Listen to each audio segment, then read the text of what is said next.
Ada orang tanya aku, bro, kenapa simpan emas? Bukan ASB lagi untung ke? Saham boleh bagi dividen, kripto boleh naik 10 kali. Bro, semua pelaburan ada tempat dia.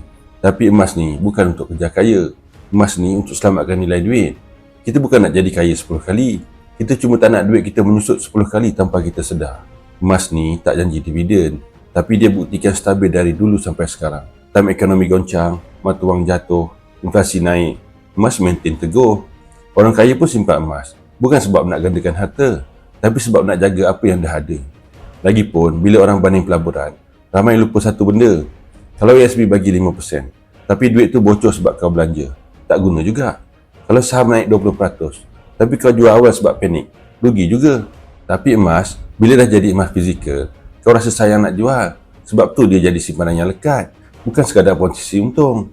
Nak buat pelaburan, teruskan. Tapi jangan tinggal simpanan asas. Dan simpanan yang paling kalis bocor, itulah emas. Klik link kat bio atau isi beg biru kat bawah ni. Aku akan guide kau mula simpan emas dengan cara yang betul. Biar kita tak sekadar kerja kaya, tapi kita siapkan perlindungan sebelum kerja keuntungan.